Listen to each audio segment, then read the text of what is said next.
வணக்கம் நேர்களே. இன்றைய சிறப்பு பதிவிலே சந்திப்பதில் மிக்க மகிழ்ச்சி அடைகிறேன். தேசிய பங்கு சந்தை அந்த சைக்கலாஜிக்கல் பேரியர் 25,000 கீழே முடிவடைந்திருக்கிறதும் குறிப்பிடத்தக்கது. போன வாரத்தில் பார்த்தோம்னா 0.72% சந்தைகள் விழுந்து மூன்றாவது வாரமாக நெகட்டிவ்ல முடிவடைந்திருப்பதை நாம் பார்த்து கொண்டிருக்கிறோம். ஸோ மெயினாக இந்த ஜூலை மாதத்தில் முடி பார்த்தோன்னா இது வரலையும் 3% மேலே மார்க்கெட் வீழ்ச்சி அடைந்திருக்கிறது. இதை நம்ம குறித்து வைத்துக் கொள்ள வேண்டும். ஜென்ரலாக ஜூலை மந்த் அப்படிங்கிறது ஒரு பாசிட்டிவ் மந்த்தாக இருக்கக்கூடியது, இதுவரை நெகட்டிவ் மந்த்தாக இருக்கிறது. அதுபோல் மிட் அண்ட் ஸ்மால் கேப் பார்த்தோம்னா 0.79 and 1.08% ரெஸ்பெக்டிவாக விழுந்திருக்கு. அதுலேயும் ஒரு வீக்னஸை பார்க்க முடிஞ்சது. எஃப்ஐஐ பார்த்தோம்னா ஒரு 7,046 கோடி ரூபாய்க்கு விற்றுருக்காங்க. டொமஸ்டிக் இன்ஸ்டிடியூஷன்ஸ் 7,387 கோடி ரூபாய்க்கு வாங்கியிருக்காங்க. மெயினாக செக்டாரில் பெஸ்ட் பர்ஃபார்ம் பண்ணினது அப்படின்னு பார்த்தோம்னாக்க like media 3.92%, reality 3.84%, PSU bank 1.95% நல்லா பண்ணியிருக்கு. மறுபுறம் ஐடி, தென் எனர்ஜி இண்டஸ்ட்ரி இதெல்லாம் பார்த்தோம்னு வச்சுங்களேன், ஒரு மாதிரி ஒரு ப்ராஃபிட் புக்கிங்கில் வீழ்ச்சி அடைந்த துறைகள் என்று சொல்லலாம். மேலும் ஸ்டாக்ஸ் ஆஃப் த வீக் ஒரு பெஸ்ட் பர்ஃபார்மர்னு சொல்லுவோம்ல, ஸோ வின்னர்ஸ் அதில் பார்த்தோம்னா ஆனந்த் ரதி 23% ஏறி இருக்கு, நல்ல ரிசல்ட்டும் காமிச்சிருக்காங்க. நியூலன் லேப் 20% அதிகரித்திருக்கிறது. போல் கிளென்மார்க் போன வாரமே சொன்னோம், நிறைய நியூஸ் அது உள்ளுக்குள்ளே வந்தது. அதற்கு தகுந்த மாதிரி பார்த்தோம்னா போன வாரத்துக்கு முதல் வாரம் சொன்னோம் 16.9% அதிகரித்திருக்கிறது. மேலும் நம்மளுடைய செபியில் பார்த்தோம்னா இப்போ என்ன பண்ணியிருக்காங்கன்னு பார்த்தீங்கன்னாக்க ஈக்விட்டி மியூச்சுவல் ஃபண்ட்ஸில் இருக்கக்கூடிய ரெசிடுவல் ஃபண்டுன்னு சொல்லுவோம். அந்த ரெசிடுவல் ஃபண்ட்ஸை REIT ஆர் இன்வைட் மற்றும் அதர் அசட்ஸில் முதலீடு செய்யலாம் அப்படிங்கிறத சொல்லியிருக்காங்க.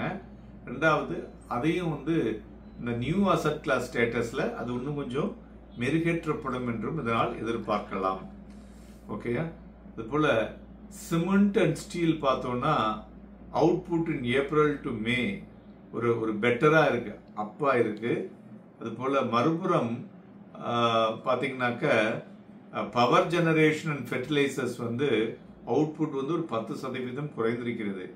மெயினாக ஸ்டீல் அண்ட் சிமெண்ட் ஏறினதுக்கு முக்கிய காரணம் என்னன்னு பார்த்தோம்னு வச்சுங்களேன், கவர்மெண்ட்டுடைய capital expenditures and seasonal activities இது ரெண்டும் ஒரு புஷ் கொடுத்து ஃபோக்கஸ் பண்ணியிருக்காங்க. அதனால நம்ம சொல்லுவோம் இல்லையா, அந்த கோர் செக்டார்னு சொல்லக்கூடிய ஸ்டீல் அண்ட் சிமெண்ட்ல அந்த மொமெண்டம் வந்ததை பார்க்க முடிஞ்சது. மேலும் எனர்ஜியில ரிலையன்ஸ் இண்டஸ்ட்ரீஸ் ஏறி இருக்குங்க. காரணம் என்னன்னு பார்த்தோம்னா அவங்க அந்த ஏஷியன் பெயிண்ட்ஸ்னுடைய ஸ்டாக்ஸை விற்றாங்க, அதனால ஒரு வின்ஃபால் ப்ராஃபிட்ஸ். ஸோ அதுவும் பார்க்க வேண்டிய விஷயம்னு சொல்லலாம். மேலும் நம்மளுடைய மான்சூன் பார்த்தோம்னா 80% மேலே இதுவரையிலும் நடந்திருக்கக்கூடிய மான்சூன்ல நார்மல் டு எக்ஸஸ் ரெயின்ஃபால் இருக்கு. அதனால பெட்டர் மான்சூன் அப்படிங்கிற மாதிரியான ஒரு அங்கீகாரம் கிடைத்திருப்பதும் அது சென்டிமெண்ட்டை மாற்றக்கூடியதாகவும் இருக்கக்கூடும். அடுத்தது பார்த்தோம்னா நம்மளுடைய ஃபாரெஸ்ட் ரிசர்வ் இது சற்று வீழ்ச்சி அடைந்து $697 ஆக உள்ளது. ஸோ இந்த வாரம் வீழ்ச்சியை தழுவினதுன்னு சொல்லலாம். அதே மாதிரி ஆர்பிஐ பார்த்தோம்னா இந்த வார்பர்க் அப்படிங்கிற ஒரு எஃப்ஐஐ ஒரு 9.9% ஆஃப் ஈக்விட்டி ஐடிஎஃப்சி ஃபர்ஸ்ட் பேங்க்ல வாங்குறதுக்கு அலோவ் பண்ணியிருக்காங்க. அதனால தான் லாஸ்ட் வீக்லேயே அந்த பர்டிகுலர் பேங்க்ல ஒரு மொமெண்டத்தையும் பார்க்க முடிஞ்சது. அதுபோல் Q1 ரிசல்ட்ஸில் HDFC and ICICI better than expected results கொடுத்துருக்காங்க. ஸோ அதனால் ப்ரைவேட் பேங்க்ல இந்த வாரத்தில் மொமெண்டம் வரலாம் என்று எதிர்பார்க்கலாம். ஓகே நண்பர்களே, வரும் வாரம் மார்க்கெட் எப்படி இருக்கும் அப்படிங்கிறது தான் இப்போ எல்லாருடைய கேள்வியாக இருக்கக்கூடும். அதோட ஒரு ஜூலை மாதமும் முடியக்கூடிய தருவாயிலே விட்டமே என்ன ஆகும் அப்படிங்கும் பார்க்கும் பொழுது மார்க்கெட் ஒரு வித்தின் நேரோ ரேஞ்சில் தான் ட்ரேட் ஆகக்கூடிய வாய்ப்புகள் தெரிகிறது.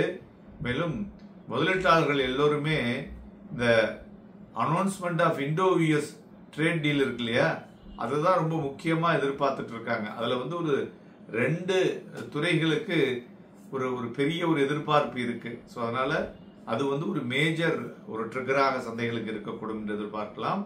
அதுபோல கீ குவார்டர்லி ஏர்னிங்ஸ், தென் அதை தவிர பார்த்தோம்னா நம்மளுடைய சந்தைகள் வந்து கிட்டத்தட்ட 3% விழுந்திருக்கு இல்லையா நிப்டியில கடந்த 3 வாரங்களாக. ஸோ இது என்ன வந்து நமக்கு வந்து ஒரு ஓவராலா ஒரு ஷார்ட் டேர்ம் இன்வெஸ்டர்ஸ்க்கு சொல்றது என்னன்னா, ஒரு குட் பையிங் ஆப்பர்ச்சுனிட்டி. மெயினா வந்து இது எது சப்போர்ட் பண்றதுன்னா, நம்மளுடைய லோக்கல் மார்க்கெட்டினுடைய ஒரு அண்டர்லையிங் புல்லிஷ் சென்டிமெண்ட்னே சொல்லலாம். இதுக்கு வந்து 3 ஃபேக்டர்ஸ் சொல்லலாம். என்னன்னு பார்த்தோம்னா, யூஎஸ் இந்தியா ட்ரேட் டீல், 2வது வந்து கார்பரேட் ஏர்னிங்ஸ், 3வது எஃப்ஐஐ ஆக்டிவிட்டிஸ். மேலும் இப்பொழுது கடந்த ஒரு 3 வாரமா பார்த்தோம்னா அந்த குளோபல் டைனமிக்ஸ்ல யூஎஸ் மார்க்கெட் வந்து ஒரு அப் மூவ் இருக்கு. ஆனா நம்ம நிப்டி மார்க்கெட் வந்து ஸ்லிப் ஆயிட்டு இருக்கு. ஸோ இது வந்து ஒரு முக்கிய ஒரு கார்லேஷன் இல்லை அப்படிங்கறது நம்ம இதுல இருந்து கண்டுபிடிக்க முடியுது.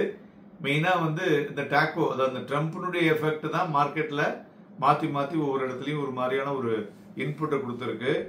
ஸோ அதனால no direct correlation among global market. அது வந்து இந்த யூஎஸ் டாரிஃப்ல இருந்து இப்ப வந்து கம்ப்ளீட்டாவே தெரியுதுன்னு சொல்லலாம்.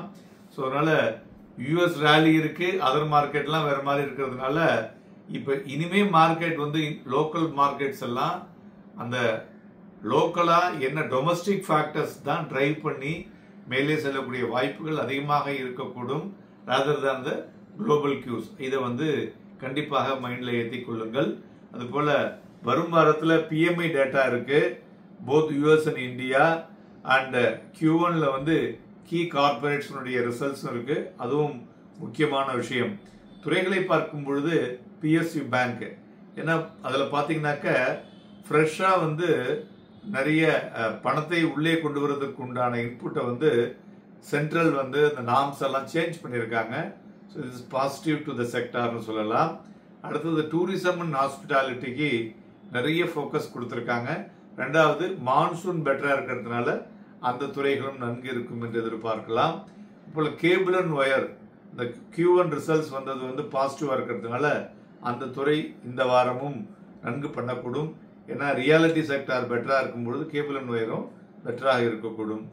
எஃப்எம்சிஜியை பொறுத்தவரையிலையும் 2 விஷயம். ஒன்று வந்து பெட்டர் மான்சூன், 2வது வந்து ஒரு இன்ஃபிளேஷன் டேட்டா வந்து சாஃப்ட்னஸா இருக்கிறதுனால ஒரு இம்ப்ரூவ்மெண்ட் இன் த ரூரல் growth.